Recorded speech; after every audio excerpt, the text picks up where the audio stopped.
ಸ್ವಾಮಿ ವಿವೇಕಾನಂದ ಜಯಂತಿ ಪ್ರಯುಕ್ತ ಯುವ ಜನೋತ್ಸವ, ಸಸಿ ನೆಡುವ ಕಾರ್ಯಕ್ರಮ. ಜಿ ರಾಮ್ಜಿ ಯೋಜನೆ ನರೇಗಾ ಯೋಜನೆಗಿಂತ ಅತ್ಯುತ್ತಮ ಯೋಜನೆಯಾಗಿದ್ದು, ದೇಶದ ಬಡ ಕಾರ್ಮಿಕರಿಗೆ ಹೆಚ್ಚು ದಿನಗಳ ಉದ್ಯೋಗದ ಅವಕಾಶ ಕಲ್ಪಿಸಿಕೊಡುವುದರ ಜೊತೆಗೆ ಹಳೆಯ ನ್ಯೂನತೆಗಳನ್ನು ಸರಿಪಡಿಸಿ ಯೋಜನೆಯ ದುರುಪಯೋಗವನ್ನು ತಪ್ಪಿಸಲಾಗಿದೆ ಎಂದು ಶಾಸಕ ಎಸ್ಆರ್ ವಿಶ್ವನಾಥ್ ಕೇಂದ್ರ ಸರ್ಕಾರ ಜಾರಿಗೊಳಿಸುವ ಜಿ ರಾಮ್ಜಿ ಯೋಜನೆ ಕುರಿತು ಪ್ರಶಂಸೆ ವ್ಯಕ್ತಪಡಿಸಿದರು. ಯಲಹಂಕ ಗ್ರಾಮಾಂತರ ಮಂಡಲ ರೈತ ಮೋರ್ಚಾ ಮತ್ತು ಯುವ ಮೋರ್ಚಾ ವತಿಯಿಂದ ಕ್ಷೇತ್ರದ ಹೊರಳಿಚಿಕ್ಕನಹಳ್ಳಿ ಗ್ರಾಮದಲ್ಲಿ ಸ್ವಾಮಿ ವಿವೇಕಾನಂದ ಜಯಂತಿ ಪ್ರಯುಕ್ತ ಭಾನುವಾರ ಆಯೋಜಿಸಿದ್ದ ಸಸಿ ನೆಡುವ ಕಾರ್ಯಕ್ರಮ ಮತ್ತು ಪ್ರಮುಖ ಮುಖಂಡರು ಕಾರ್ಯಕರ್ತರ ಸಭೆಯಲ್ಲಿ ಪಾಲ್ಗೊಂಡು ಮಾತನಾಡಿದ ಅವರು, ರಾಜ್ಯ ಕಾಂಗ್ರೆಸ್ ಸರ್ಕಾರ ಜಿ ರಾಮ್ಜಿ ಯೋಜನೆಯನ್ನ ವಿರೋಧಿಸಲೆಂದೇ ವಿಶೇಷ ಅಧಿವೇಶನ ಕರೆದು ಕಾಲಹರಣ ಮಾಡಿತ್ತು. ಜಿ ರಾಮ್ಜಿ ಯೋಜನೆ ಅತ್ಯುತ್ತಮವಾದ ಯೋಜನೆಯಾಗಿದ್ದು, ನರೇಗಾ ಯೋಜನೆಯಲ್ಲಿನ ಲೋಪದೋಷಗಳನ್ನು ಸರಿಪಡಿಸಿ ದುರುಪಯೋಗ ಆಗದಂತೆ ಕಾಳಜಿ ವಹಿಸಿ ಜಾರಿಗೆ ತಂದಿರುವ ಯೋಜನೆಯಾಗಿದ್ದು, ಮೊದಲು ಕೇವಲ 100 ದಿನಗಳಷ್ಟೇ ಇದ್ದ ಉದ್ಯೋಗದ ಅವಕಾಶವನ್ನು 125 ದಿನಗಳಿಗೆ ವಿಸ್ತರಿಸುವ ಮೂಲಕ ಕಾರ್ಮಿಕರ ಹಿತ ಕಾಪಾಡುವ ರೀತಿಯಲ್ಲಿ ರೂಪಿಸಿದೆ. ಈಗಿನ ಜಿ ರಾಮ್ಜಿ ಯೋಜನೆಯಲ್ಲಿ ಪ್ರತಿ ಹಂತದಲ್ಲೂ ಲೆಕ್ಕಾಚಾರದ ಪರಿಗಣನೆ ಇರುವುದರಿಂದ ಹಿಂದಿನ ನರೇಗಾ ಯೋಜನೆಯಲ್ಲಿದ್ದಂತೆಯೇ ದುರುಪಯೋಗಕ್ಕೆ ಕಿಂಚಿತ್ತೂ ಅವಕಾಶ ಇಲ್ಲ. ಇದರಿಂದ ಕೆರಳಿ ಕೆಂಡಾಮಂಡಲರಾಗಿರುವ ರಾಜ್ಯ ಕಾಂಗ್ರೆಸ್ ಮುಖಂಡರು ವಿನಾಕಾರಣ ಜಿ ರಾಮ್ಜಿ ಯೋಜನೆಯನ್ನ ವಿರೋಧಿಸುತ್ತಿದ್ದಾರೆ. ಈ ಕುರಿತು ಸ್ಪಷ್ಟ ವಿವರಣೆ ನೀಡಲೆಂದೇ ಇಂದು ಕಾರ್ಯಕರ್ತರು ಮುಖಂಡರ ಸಭೆ ಕರೆದು ವಿವರಿಸುವ ಮೂಲಕ ಯೋಜನೆಯನ್ನ ಜಾರಿಗೊಳಿಸಿರುವ ಪ್ರಧಾನಿ ನರೇಂದ್ರ ಮೋದಿಯವರು ಮತ್ತು ಕೇಂದ್ರ ಸರ್ಕಾರಕ್ಕೆ ಅಭಿನಂದನೆ ತಿಳಿಸುವುದು ಈ ಕಾರ್ಯಕ್ರಮದ ಉದ್ದೇಶವಾಗಿದೆ ಎಂದರು. ಕಾರ್ಯಕ್ರಮದಲ್ಲಿ ಹಿರಿಯ ಬಿಜೆಪಿ ಮುಖಂಡರಾದ ದಿಬ್ಬೂರು ಜಯಣ್ಣ, ನಗರ ಮಂಡಲ ಅಧ್ಯಕ್ಷ ಎಂ ಮುನಿರಾಜು, ಪ್ರಧಾನ ಕಾರ್ಯದರ್ಶಿಗಳಾದ ವಿಶ್ವನಾಥಪುರ ಮಂಜುನಾಥ್, ಸೋಮಶೇಖರ್, ವಿ ಪವನ್, ವಿಎಂ ಈಶ್ವರ್, ಬೆಂಗಳೂರು ಉತ್ತರ ಜಿಲ್ಲಾ ರೈತ ಮೋರ್ಚಾ ಅಧ್ಯಕ್ಷ ಜಿಜೆ ಮೂರ್ತಿ, ಯಲಹಂಕ ಗ್ರಾಮ ಮಂಡಲ ರೈತ ಮೋರ್ಚಾ ಅಧ್ಯಕ್ಷ ಎಚ್ಸಿ ರಾಜೇಶ್, ಬಿಜೆಪಿ ಮುಖಂಡರಾದ Chokkanahalli Venkatesh, MB Krishnaiah, doctor Uddandaiah, C Ramesh, Avalahalli Keshavamurthy, SG Prashanth Reddy, Vasanth Arakere, ST Narasimhamurthy, Mahila Morcha ಅಧ್ಯಕ್ಷರಾದ ಮಂಜುಳಾ ಮಹೇಂದ್ರ, ಸರಸ್ವತಿ ಮಾಯಣ್ಣ ಸೇರಿದಂತೆ ಇನ್ನಿತರರು ಇದ್ದರು.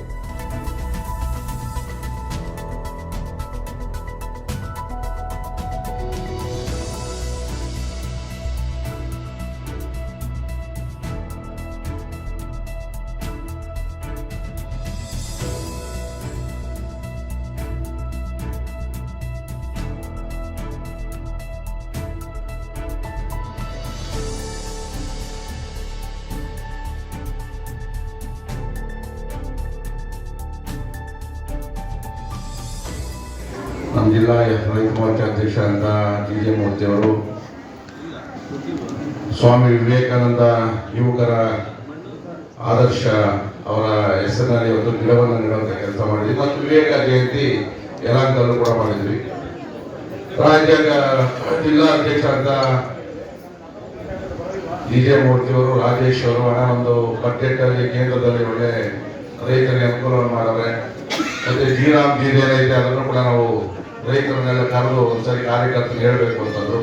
ಅವಕಾಶ ಒದಗಿ ಬಂದು ಇವತ್ತು ತಕ್ಷಣ 2-3 ದಿನದಲ್ಲಿ 4 ದಿನ ಆಯ್ತು ನಾನು ಹೇಳಿ ಸ್ವಾಮಿ ಕಾರ್ಯಕ್ರಮ, ಯಾಕಂದ್ರೆ ನಮ್ದೇನು ಅರ್ಜೆಂಟ್ ಮೀಟಿಂಗ್ ಅಂದ್ರೆ ಬರ್ತಾರೆ ನಮ್ಮ ಕಾರ್ಯಕರ್ತರು. ಸೊ ಮಾಡಿ ಈಗ ಅದ್ರ ಬಗ್ಗೆ ಎಲ್ಲ ಕೂಡ ಹೇಳಿದ್ದಾರೆ. ಕಾಂಗ್ರೆಸ್ ಏನು ಅಪಪ್ರಚಾರ ಮಾಡ್ತಾ ಇರ್ತಕ್ಕಂಥದ್ದು, ನರೇಗಾ ಒಂದು ಹೇಳ್ಕೊಟ್ರು, ಜಿ ರಾಮ್ಜಿ ಅಂದ್ಬಿಟ್ರು, ಅಪಪ್ರಚಾರ ಬರೆಯೋದವ್ರು ಅಪಪ್ರಚಾರ, ಮತ ಚೋರಿ, ಓಟ್ ತಂದು ಬಿಡ್ತಾರೆ ಇವರು. ಈಗ ನೆಕ್ಸ್ಟ್ ಎಲೆಕ್ಷನ್ಗೆಲ್ಲ ಬ್ಯಾಲೆಟ್ ಪೇಪರ್ ಮತ ಚೋರಿ ಮಾಡೋಕ್ಕಾಗಲ್ವಾ? ನಮ್ಮವರೇ ಮಾಡ್ತಾರಲ್ಲ, ಆಚೆ ಕೂಡ ಇದು ಕೊಡ್ತೀನಿ ಅಂತಾರೆ, ಈ ಓಟರ್ ತರಿಸ್ಕೊಂಡು ಮಾಡಿದ್ರಲ್ಲಪ್ಪ, ಎಲ್ಲ ಗೊತ್ತಿರೋಂಥದ್ದು. ಇದು ಏನಾಗ್ತದೆ ಅಂದ್ರೆ ಇಮ್ಯಾಲೆ ಜಾಸ್ತಿ ಆಗ್ತದೆ.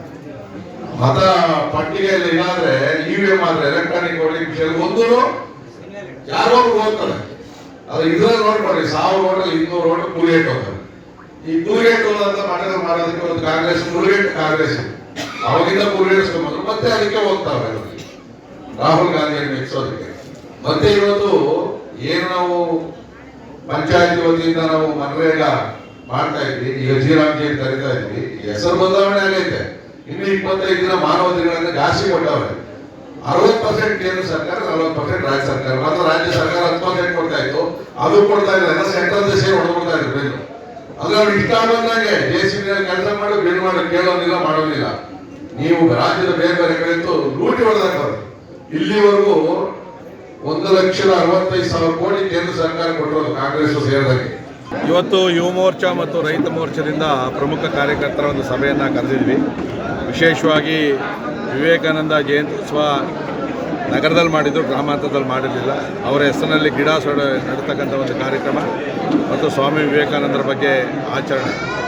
ಜೊತೆಯಲ್ಲಿ ಇವತ್ತು ಏನು ಮನ್ರೇಗಾ ವಿಚಾರದಲ್ಲಿ ರಾಜ್ಯ ಸರ್ಕಾರ ವಿಶೇಷ ಅಧಿವೇಶನವನ್ನು ಕರೆದು ಜೀರಾಮ್ಜಿಯನ್ನು ಏನು ತಂದಿದ್ದಾರೆ ಅದಕ್ಕೆ ವಿರೋಧ ಮಾಡಬೇಕು ಅಂತೇಳಿ ಅದಕ್ಕೆ ಒಂದು ವಿಶೇಷವಾದಂಥ ಅಧಿವೇಶನ ತಂದು ಸುಮ್ಮನೆ ಸಮಯ ವ್ಯರ್ಥ, ದುಡ್ಡು ವ್ಯರ್ಥ ಮಾಡಿ ಅಪಪ್ರಚಾರ ಮಾಡಿದ್ರು. ಅದರ ಬಗ್ಗೆ ರೈತ ಮೋರ್ಚಾ ಕಡೆಯಿಂದ ಒಂದು ವಿವರವಾಗಿ ಏನಿವತ್ತು ಜೀರಾಮ್ಜಿ ಬಂದಿದೆ ಅದು ಮನ್ರೇಗಾಗಿಂತಲೂ ಕೂಡ ನರೇಗಾಗಿಂತಲೂ ಕೂಡ ಭಾಳ ಉತ್ತಮವಾಗಿರ್ತಕ್ಕಂಥದ್ದೊಂದು ವಿಚಾರ. ಮತ್ತು ಕೇಂದ್ರ ಸರ್ಕಾರ ಏನು ಬಡ್ಜೆಟಲ್ಲಿ ರೈತರಿಗೆ ಅನುಕೂಲ ಮಾಡಿಕೊಟ್ಟದೆ ಅವರಿಗೆ ಅಭಿನಂದನೆ ಸಲ್ಲಿಸ್ತಕ್ಕಂಥ ಕಾರ್ಯಕ್ರಮ. ಜೊತೆಲಿ ಹಂಗೆ ಊಟ ಇಟ್ಕೊಂಡಿದ್ದಾರೆ. ಯಾವ ಕಾರ್ಯಕರ್ತರು ನೋಡ್ರಿ, ಎಲ್ಲ ಕಾರ್ಯಕರ್ತರು ಇಲ್ಲೇ ಅವರು ಗೊಂದಲ ಮಾಡ್ತಾ ಇರೋರು ಅವರು. ಇದು ಪ್ರತಿ ಸರಿನೂ ಆಗ್ತದೆ, ಅದ್ರ ಬಗ್ಗೆ ನಾವೇನು ತಲೆ ಕೆಡಿಸ್ಕೊಳಕ್ಕೆ ಹೋಗಲ್ಲ. ದೊಡ್ಡ ಸ್ಥಾನದಲ್ಲಿರ್ತಕ್ಕಂಥವ್ರು, ಉನ್ನತ ಸ್ಥಾನದಲ್ಲಿರ್ತಕ್ಕಂಥವ್ರು ಸ್ವಲ್ಪ ದೊಡ್ಡ ಮಟ್ಟದಲ್ಲಿ ಯೋಚನೆ ಮಾಡಬೇಕು. ಯಾರೋ ಕೆಲವರು ಹೇಳಿದ್ರು ಅಂತೇಳಿ ಕ್ಷೇತ್ರದ ಭೂಗೋಳಿಕ ಇದವರೆಗೂ ಗೊತ್ತಿಲ್ಲ, ಇಲ್ಲಿ ಏನೋ ಒಂದು ಗೊತ್ತಿಲ್ಲ, ಹೇಳಿದ ಮಾತು ಕೇಳ್ಕೊಂಡು ಬರ್ತಾರೆ ಅಂದರೆ ನಾವೇನು ಕೇಳಲ್ಲ. ಅಲ್ಲಿ ಊಟಕ್ಕೆ ಹೋಗೋರು ಅಲ್ಲಿ ಹೋಗ್ಬೋದು, ಇಲ್ಲಿ ಬರೋರು ಇಲ್ಲಿ ಬರ್ಬೋದು. ಹೊಸ ಸತಿ ನೆಡಬೇಕು ಅಂತ ಕಾರ್ಯಕ್ರಮ ಇಟ್ಕೊಂಡಿದ್ದಾರೆ. ನಿಜವಾಗೂ ಅದು ತುಂಬ ಒಳ್ಳೆಯ ಒಂದು ಕಾರ್ಯಕ್ರಮ. ದೇಶಕ್ಕಾಗಿ, ರೈತರಿಗಾಗಿ ಬೆನ್ನೆಲುಬಾಗಿ ನಿಂತಿರುವಂಥ BJP ಸರ್ಕಾರ, ಮೋದಿಯವರ ಸರ್ಕಾರ ನಿಜವಾಗೂ ಅವಿಸ್ಮರಣೀಯ. ಈ ಥರ ಒಂದು ಸರ್ಕಾರ ಬರಬೇಕು ಕೇಂದ್ರದಲ್ಲಿ.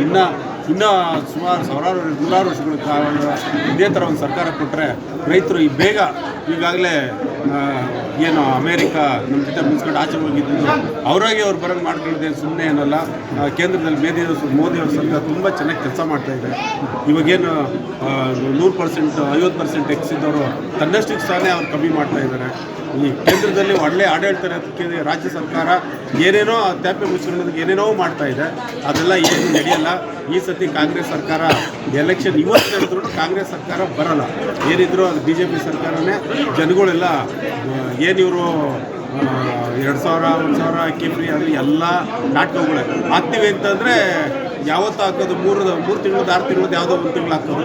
ಈ ಥರ ತುಂಬ ಜನಗಳಿಗೆ ಮೋಸ ಮಾಡ್ತಾ ಇದ್ದಾರೆ. ಜನಗಳಿಗೆಲ್ಲ ಅರ್ಥ ಆಗಿದೆ. ಇವರೆಲ್ಲ ಪುಕ್ಸಟೆ ಕೊಡೋದು ಜನಗಳಿಗೆ ತುಂಬ ಅಡ್ಡದಾರಿಗೆ ಎಳೆಯೋದು ಮಾಡ್ತಾ ಇದ್ದಾರೆ. ಜನ ಹೋಗ್ತಾ ಇಲ್ಲ. ಎಲ್ಲರಿಗೂ ಹೆಣ್ಮಕ್ಳಿಗೆಲ್ಲ ಅರ್ಥ ಆಗಿದೆ. ಇದೆಲ್ಲ ಡೋಂಗಿ ಸರ್ಕಾರ ಅಂತ ಹೇಳಿ ಏನು ಸರ್ಕಾರ ಆದೇಶ ಮಾಡಿತ್ತು 100 ದಿನಗಳಿಗೆ ಅಂತೇಳಿ, ಅದನ್ನು ಇವಾಗ 125 ದಿವಸಕ್ಕೆ ಇರಿಸಿ ಅದೇನು ಕೇಂದ್ರ ಸರ್ಕಾರ 60%, ರಾಜ್ಯ ಸರ್ಕಾರ 10% ಕೊಡ್ತಾ ಇತ್ತು.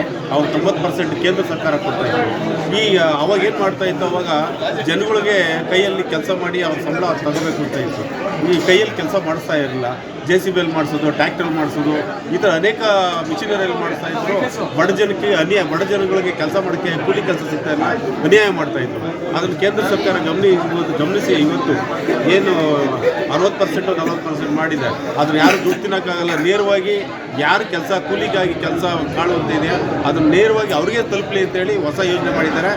ರಾಮ್ಜಿ ಅಂತ ರಾಮನ ಹೆಸರು ಮಾಡ್ತಾ ಇಲ್ಲ. ರಾಮ್ ಅಂತಂದರೆ ಅದರ ಸರ್ನೆ ರೋಜ್ಗಾರ್ ಯೋಜನೆ ಅಂತ, ಅದು ರಾಮನ ಹೆಸರಿಕ್ಕಿ ಮಾಡ್ತಾ ಇಲ್ಲ. ಈ ಕಾಂಗ್ರೆಸ್ ಅವ್ರಿಗೆ ರಾಮನ್ ಕಂಡ್ರೆ ಮೊದಲೇ ಆಗಲ್ಲ. ಅಲ್ಲಿರೋರೆಲ್ಲ ರಾಮನ ಹೆಸರು ಹೇಳಲ್ಲ, ಬಟ್ಟಾಗೆ ದೇವ್ರ ಹೆಸರು ಹೇಳ್ಕೊಂಡು ರಾಜಕೀಯ ಮಾಡ್ತಾ ಇದ್ದಾರೆ. ಯಾವ ದೇವ್ರ ಹೆಸರು ಹೇಳ್ತಾರೆ ಅಂತ ನಿಮಗೆ ಗೊತ್ತಿದೆ. ಈಗಾಗಲೇ ಬೇರೆ ದೇಶದಿಂದ ಬಂದು ನಮ್ಮ ಜನಕ್ಕೆ ಅವ್ರ ವೋಟರ್ಸು ಕಳ್ಳೋಟು ಅಂತ ಅವ್ರು ಹೇಳ್ಕೊಳ್ತಾ ಇದ್ದಾರೆ. ಅವ್ರು ಬೇರೆ ದೇಶದವ್ರು ಕರ್ಕೊಂಡ್ಬಂದು ಅವ್ರು ವೋಟ್ ಹಾಕ್ಕೊಳ್ತಾ ಇದ್ದಾರೆ. ಇದಂತೂ ತುಂಬ ಖಂಡಿಸ್ತಾ ಇದ್ದೀವಿ. ನಮ್ಮ ದೇಶಕ್ಕೆ ಇಂಥ ಕಾಂಗ್ರೆಸ್ ಸರ್ಕಾರ ಅಂದರೆ ಮಾರಕವಾಗ್ತದೆ. ಇದು ಪೂರಕವಾಗಬೇಕು. ನಾವೆಲ್ಲ ಎದ್ದು ಕೈ ಜೋಡಿಸಿ